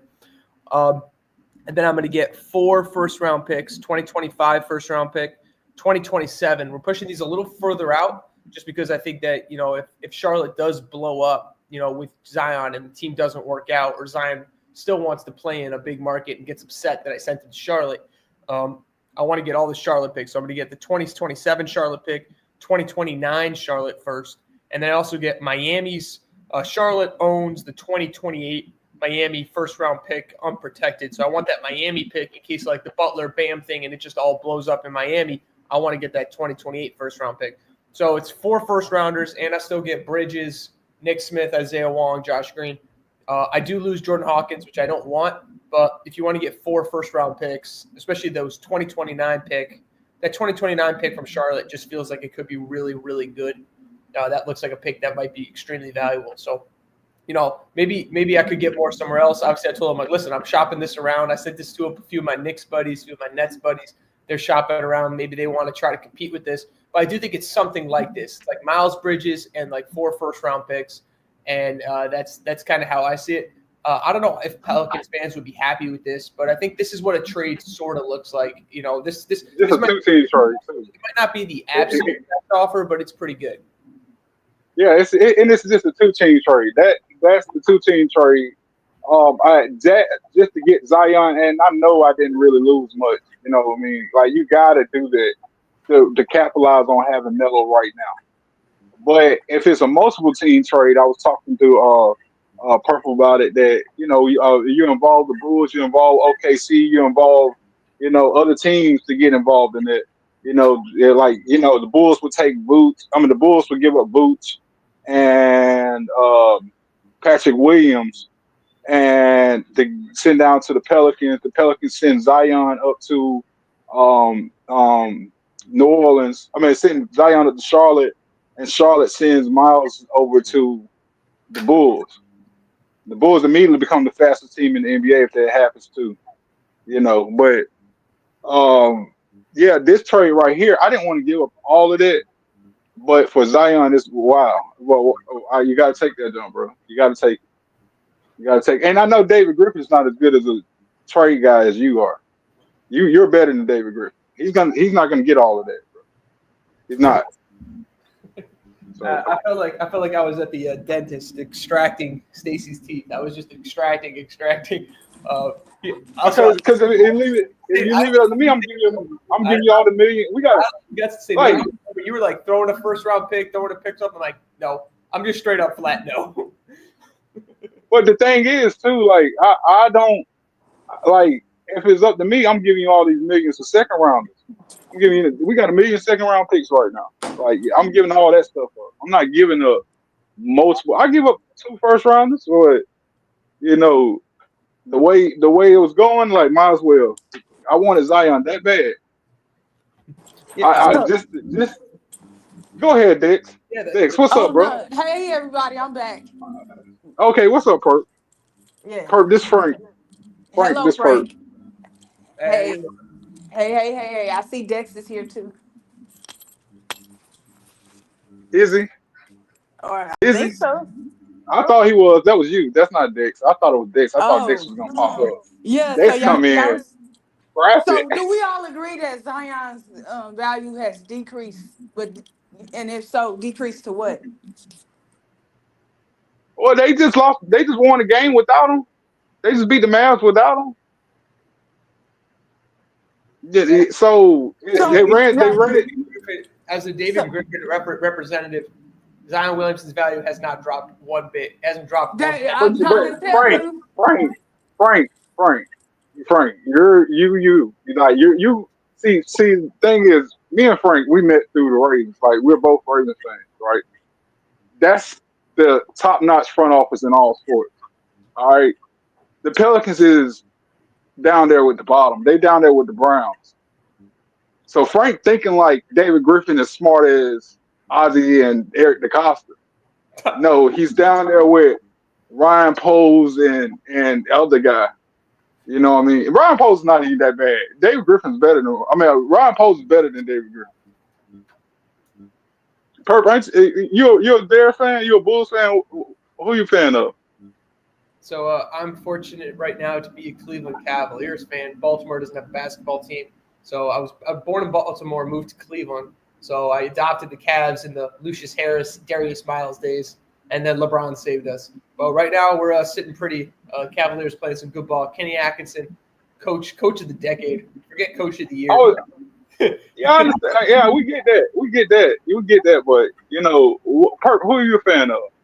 What's your team you support? Is she still here? Okay, don't worry about it. But long story short, yeah, bro. Like that's what you're thinking of. You're thinking of in that way. I'm telling you, there's a war going on in New Orleans. Okay, Cold War that's not cold no more. It was cold, and it's all the way out there. His value has gone down. I mean, to me, like, I feel bad that she left because I really wanted to talk this out with her. She asked a really good question. I've seen players. Yes. I feel bad because I really wanted to like have the dialogue with her. But like to me, I'm see these still players. here. Oh, you're still okay, great. So what I've seen from these guys, especially these superstars, is they try to bring down their value so they can get more control over their trade destination. Basically, basically what these players think is that, well, the team I want to go to, their offer isn't as good as where the team wants to send me. So what I need to do is I need to bring down my value so that the other teams won't offer what they want to offer. They'll offer less than the place that I want to go. That offer now looks better because all the other offers have now gone down because I'm trying to tank my own value. The problem is – So Frank. Yeah, no Frank, listen. Can we trade Marcus Williams for DK Metcalf? Marcus Williams is not a put butts in seats superstar. DK Metcalf you could trade, but But can we trade Marcus Williams for anything? What can we get out of Marcus Williams and that we benched him? Since we benched him, do we have any value for him? I understand what you're saying, but they're not comparable. The two players are not. But like I understand that, but listen, at week 8, if we were traded Marcus Williams instead of benching him, would there have been value compared to what they're doing in New Orleans? I think the Ravens tried to shop them. Go ahead, I'm listening. They actually did what you tried to do. No, I think that you're right. I think that the Ravens probably did try to trade him. I'm sure that when they were making offers before the break, before the deadline, I'm sure that the Ravens tried to insert him in certain trades, maybe tried to eat some of his money. But I don't think that they're the same position. Yeah, we know they're not the same. You got to understand about Zion is that like what Zion ripped his Nikes, Nike's stock went down. Like this is the type of guy who's going to put butts in seats.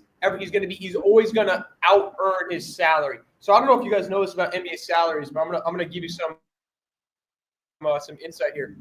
If you look into NBA salaries, what you understand is that the superstars, the top guys, are actually underpaid because they're responsible for a majority of the eyeballs and a majority of the difference between a high ticket price and a low ticket price. If you have Zion, you can sell tickets at X price, and it's worth more than his salary. At the end of the day, when you do the calculation, the star players are actually not getting what they deserve. I know their salaries look huge, and I know that this sounds crazy, but if you look at the individual player impact on merchandise and on ticket sales, you start to see that guys like Zion are actually being paid less than they're worth. And that sounds crazy that LeBron at $50 million is actually being paid less than he's worth. Even at age 40, LeBron is paid less than he's worth. But for Zion, who's a put butts in seats superstar, it doesn't. It's not the same thing as like a guy like who's of equivalent skill but doesn't put butts in seats. There's a difference there. There's a creative gap there. Even if somebody has the same, the same player efficiency rating as Zion, it's still not worth the same amount of money. Like even if Drew Holiday, let's say, is a little bit better. That's true. That is true. Because it's empty. It's going to be empty every night. He's still a put butts seed superstar, David Griffin's going to tell you, listen, you think everybody's saying that he's not doing this because he doesn't want to play in New Orleans. It's not that he doesn't want to play basketball. It's just that he's not going to commit to us here, but he won't. He's going to go somewhere else. He's going to commit to you. That's a different story. So to me, it's just to me, the hard thing is going to be the team on the other end is going to have to be convinced that Zion wants to go there. But I don't think Griffin's going to change his price because he still has a certain amount of value to ownership outside of the court even. There's an off-the-court thing that you have to take into account with a dude like Zion Williamson, and I don't think that's changed. I don't think that's changed one penny.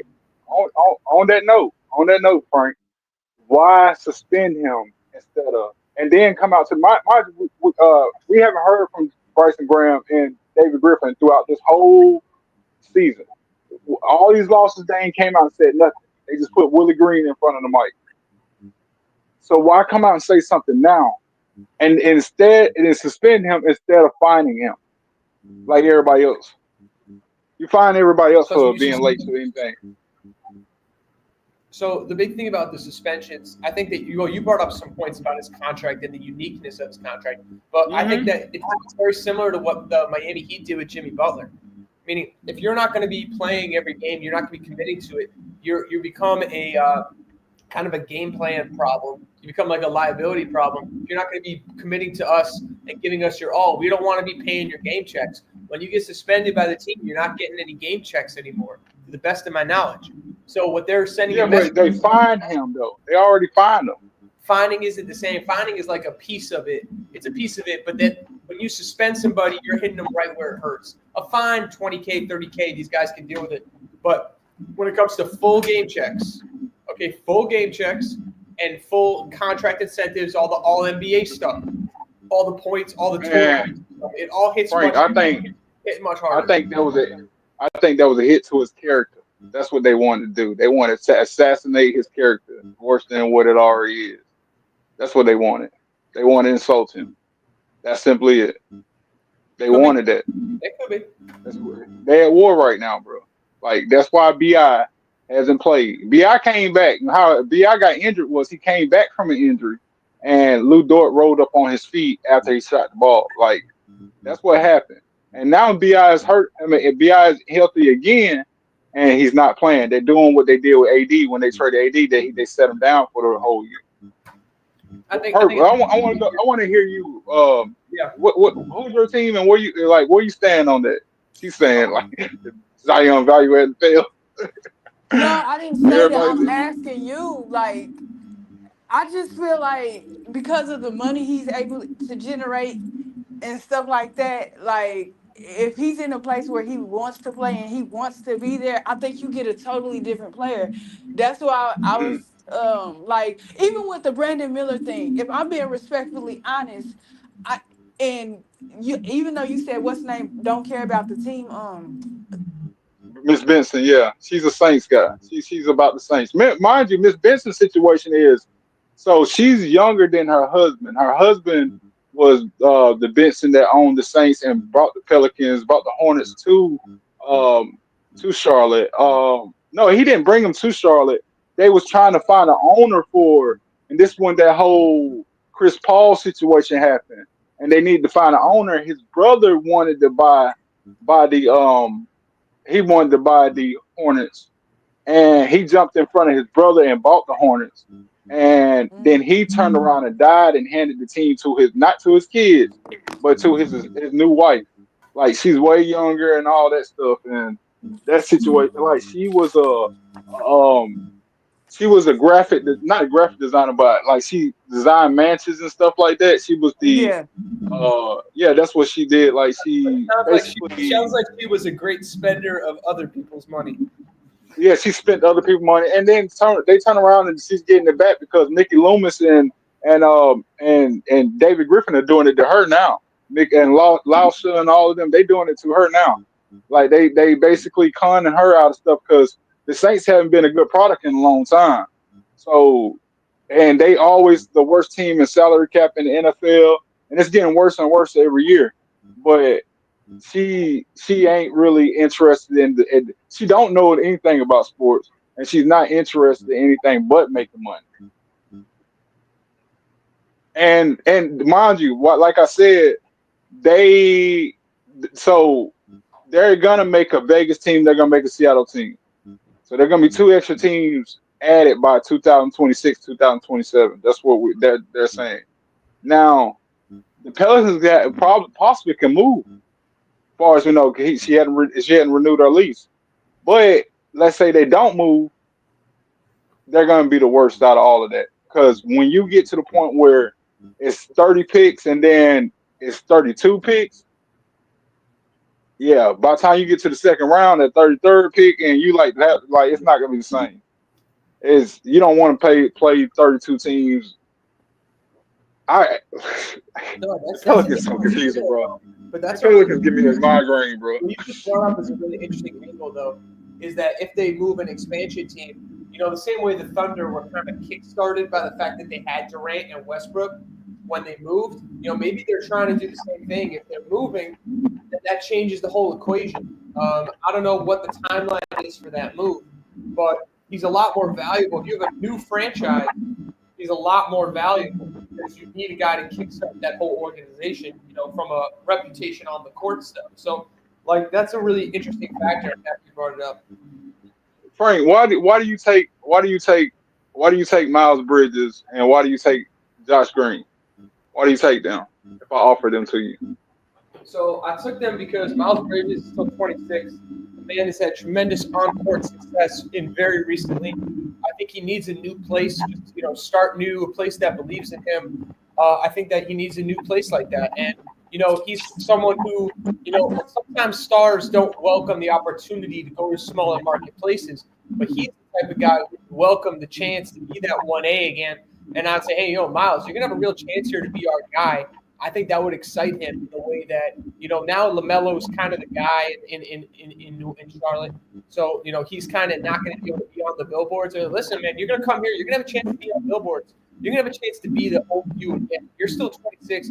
You got a chance to really come back and be a real dude if you put in the work. And I think that he would be excited by that. So I like the upside of it. Josh Green is a guy that I think it depends on team fit. I don't think he's fitting in for whatever reason on your team, but I like the way he was playing on the Mavericks. I think he's got good athleticism. I think he can shoot the ball. Maybe he's not shooting the ball so well recently, but I think he can shoot the ball. I kind of like him as an all-around player. I liked him for a long time. He's on my radar. He's, he made my All-Frank team. I have a list of players that make my All-Frank team every year. So he cracked the list once or twice in his early years on the Mavericks. I thought they didn't play him sometimes when they should have. So I also thought he bounced back pretty well later in the start, but he started to play well later. He's a good two-way player, plays 100% of the score, plays offense, plays defense, plays solid transition. So he's the type of guy I like to target. He's not that expensive, so I decided I want to take him from you. So those are the two one of the two guys because I think he's heading into his prime. I think Bridges has a lot more of his prime. So I felt like he was somebody who that I would like to, if I'm going to restart a little bit here, those are two guys I'd like to add to restart who want big roles, who have played some big games in Josh Green's case. So I'm higher on Josh than maybe a lot of other people. So I know you were willing to give him open arms, so I'm like, yeah, hell yeah, I'll take that guy, 100%. Well, it would come down to the whole if the Miles Bridges thing. He once again his contract decreases, and Miles Bridges don't really miss games. He doesn't miss games. He doesn't. Like he missed the season because of that situation he had going on, but he really don't miss games. Another person I mentioned that was Patrick Williams and Vooch.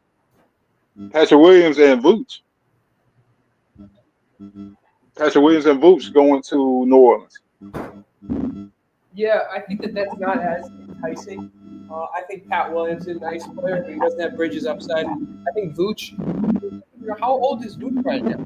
Vooch has got to be older, right? 32 years old, man. Two. But they got Yves Misi and they got Yves Misi and Carlo Mekovic. 4. So those are young guys, and they don't have a. Vucevic 34. They don't have a. If I'm going to move Zion, I'm going to move Zion. If I'm going to move Zion, I want to get guys that are going to be, playing the next couple years, play the next 4 or 5 years. I don't. That's nothing. Vucevic. I like Vucevic as a player. I just feel like if I'm trading Zion, I want to get somebody a little younger. That's all. So what I would do if I would do those Pelicans, I would draft a center too. I'll draft a center that can stretch the floor as well. I'll draft that because they already got Eves, and he's the future. Tice is gonna be out of the league next year. He's because he's not it no more. And I would go. Definitely get the best playmaker in the draft. Get the best playmaker. But what happens? What happens with Alonzo and all this? Mind you, this whole thing with me is about taking care of Lamelo and making decisions for Lonzo. I think that with Lonzo, like I think the thing about Lonzo is that I think Charlotte is trying to show that they are a big market team, and having Lonzo, like I said, it's also about butts and seats. Like they get Lonzo, suddenly people who are into the Ball brothers, especially that whole generation, is now getting a little older now. They're starting to have some disposable income. They're starting to become a little bit older. Maybe that's something that they feel that's like a big franchise kind of move. And it's kind of puts them on the next tier. They have some E-list sort of dudes on that roster. Maybe people will take. Right. How long have we been talking about this? How long have we been talking about Lonzo and Lonzo and Zion going to Charlotte? How long have we been talking about that? At least I think most of this season. At least most of the season, maybe even more. Yeah, it started in the summertime when we were thinking about it, Ravens games. Where I was talking about that. Yeah, bro, and it seems like it's happening. I'm like right on the edge right now about it. I hope it happened, bro. I really do. Perk, how you feel about any of that? Like, am I overthinking this? Am I jumping for joy too fast? What you think about that? Zion possibility and Lonzo possibility being Charlotte.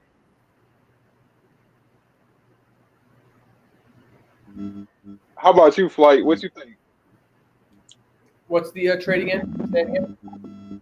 Well, just this whole trade season right now of getting Lonzo and because that's a good first move right there, letting Nick go and getting rid of because Nick is getting that he was gonna be a due extension by March 3rd, and they had to get that done. I don't know why the rules are like that, why contracts are like that, but yeah, he had to get that done, and it's a win-win to get him and also telling the Charlotte support base that Mark Williams is the guy, and it's not like a two-man thing anymore. To get that going, but the roster's still incomplete because you got the three. We know Brandon's going to be there. We know Melo's there, but Miles doesn't really fit what we do because he's not the playmaker that they need. He really don't have the gravity that the Hornets need, and he really doesn't even hit his threes like I want him to, and he sometimes goes soft to the cup where Zion is not going to have that problem. Is like sometimes Miles be forgetting that he's supposed to be playing power forward and he plays like a wing. He plays like a corner wing or whatever instead of a power wing. You got that situation, and then when it comes down to like Melo, sometimes has to be too much of the playmaker. He has to bring the ball down all the time. Sometimes playing a 6-7 point guard isn't always ideal because those fast guards run past him and everything. Sometimes I'll be feeling like he needs to move to the 2, and Brandon needs to move to the 3. Brandon being the wing, and that'll be best for both of them. And Lonzo come in. Him being a all-around playmaker opens up everything. Because if LaMelo's not getting the assist and not getting everybody open, nobody's gonna get open. That's why they turn the ball over so much. I think that there's a couple of things that Lonzo helps with, and it's a little bit unheralded. We talk about kind of being a mature player. The place where I think Lonzo is going to help the Hornets a tremendous amount is their transition defense. Because if Lamelo has to play and handle the ball like crazy, has to handle it all the time, then if the ball gets tipped or stolen, he's just not going to be, his head is on the offensive side, which is where it should be. And you need somebody who can kind of fill pulling the slack and get back on defense. I think that Lonzo really helped their transition defense, especially in possessions where Lamelo has some struggles. Also, it gives them an outlet, to get the ball to another guy who can move and pass with the basketball. But I think that when I think about Lonzo and Lamelo complementing each other, I kind of see it because sometimes there's going to be plays where Lamelo is so focused on offense that he's not going to have the energy to run back. You only have so much in-play stamina, for in a specific 30-second window, how much energy you have, and if he's focused so much on offense, he needs somebody that can, be willing to take kind of a backseat, be willing to, notice that the play sort of short-circuiting and that gets back on defense to help them out and cover for him so that he doesn't have to generate all the offense and also, get back 100% on defense. We got to have fair and reasonable expectations for these players. I think that sometimes people always expect everybody to be a super duper star. It ain't like that. Not everybody is wired that way. And I'm sure that if LaMelo had some help on defense on the perimeter, I'm sure he would feel, a little bit better and more obligation to get back because he sees Lonzo going back, helping him out. It takes the burden off of him in a certain way. So when I think about Lonzo and LaMelo together, to me, it makes sense. It's not like you're forcing these two guys who don't fit together. You're actually getting guys that probably do fit together. Regarding what you're saying about Miles kind of not going hard to the cup, I think that comes with time. I think it takes time to get, 100% comfortable in your body again, 100% getting your footwork right, getting the lift right. I think that just comes back with time. I think if you're betting on Miles like I was in this trade, what you're saying is that he's going to get back some of that, alpha dog mentality, which we saw him show a couple years back. It doesn't come back all at once. It doesn't come back in 25 games, 30 games. He probably needs another offseason to get 100% back and back in NBA game shape. Like there's a difference between, game shape and NBA game shape. Like I bet he could dunk the ball. It's just that he doesn't have that, energy level, that focus quite where it was on his initial, launch in the league. That initial stretch where he came in, was a rookie and things like that. That's an initial launch and you're very focused and locked in. Then he had the off the court stuff. Now he's kind of getting back. I think it might just take him another offseason before he becomes that player again, where he's comfortable going all the way to the rim, physically challenging guys the way you're saying. So that's part of my thing with them. But I don't think like you're shoehorning Lonzo and LaMelo together. I think their games are complementary. I think it could work. It's not something that we're just putting together because we have the brothers. It's kind of cool. No, I actually think on the court it could actually work, and also might have a good maturing influence on LaMelo. Seeing Lonzo there, I can tell you that when I play basketball with my brother, it's a nice thing because he knows where I'm going to be and or he's going to be, but also there's a level of trust that okay, I know we can play because I've got my bro who can play. It's a little bit, it's a different. There's more what's the word? There's a higher level of integrity. There's more trust. There's more commitment because that my big bro, I got to help him out. Things like that. There's another level of commitment that can come from that maybe it wouldn't happen if he plays with another guy who's equal to LaMelo talent-wise, but just isn't his brother. It's a different thing. There's a different level of accountability there when you have it that way.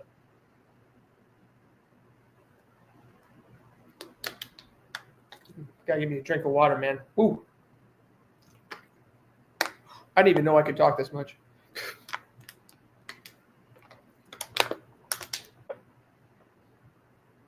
Yo, Stacy there?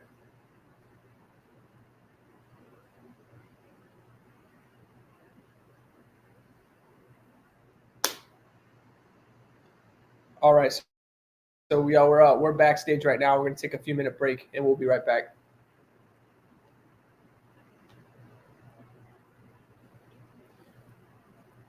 We're going to try to breathe. I'm going to try to breathe. Whew. Been talking a long time.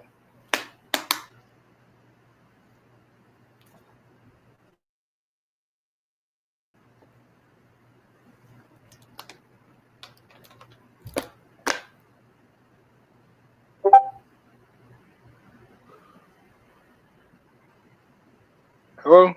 Okay, thank you, Flight. Thank you. Yeah, I ain't want to leave you alone, bro. Purple, you back in? Or she left? I'm still here. Okay, so I think Purple was backstage and she was trying to get back in too. That's how I ended up getting knocked out. Anyways, but yeah. Flight, you around? I'm good. No. I'm talking about Flight. This is his. Oh, Yeah. Go and Frank. Subscribe to Flight Sports TV. By the way, he's building his brand, man. He's doing a real good job. it's on YouTube, on Twitter. He's on YouTube. Yeah. Okay, so I'm gonna type it in. You want? I'm gonna try to find the channel on my own. Flight. How did you get me back in? How did you get me back in the show? How do you do that? Flight Sports TV. This is it right here. It's got like Long Island, New York. Oh, this is it right here. I see it. I got it. Okay, I'm gonna subscribe to it. Right. Give me a second. Man, Mark Williams only missed 2 shots tonight, and that's every night he's doing that. Every night he's like he doesn't miss, bro. Because he really only takes shots close to the goal. He has a floater to be a center. He has a floater if he's far away from the goal, but he only he got really good hands, and he catches everything Melo throws at him, and he really always up under the goal. He's like a throwback center with superior athleticism. 7'2", 55 to 60 pounds. Some people say 60 or whatever, but his vertical is crazy. Everything about him is just that ideal center. And it's like down to him, Wemby. Well, we know Wemby's one, but Walker Kessler, Jalen Duren, those are the best centers up under the age of 24. And yeah, Charlotte has a future with him. They really do. Oh yeah, I mean we talk about like I know that what's his name also trying to find. Well, where's Wendell Carter at these days? He's in Orlando. Bro. Like, you know, Is he injured? and no. He's good. The thing about him, he missed some games early in the season. Go took off when he missed game. When Wendell missed game. Mo Wagner was taking off too. Mo Wagner was looking like the 6th man of the year, and then he got hurt. The thing is about Orlando, they don't have a player that really plays over 26 minutes. They're a team that's split. They're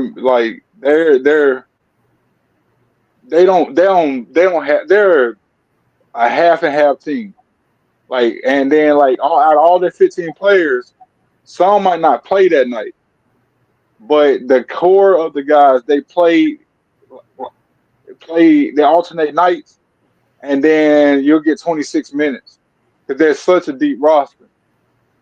And they keep them fresh like that.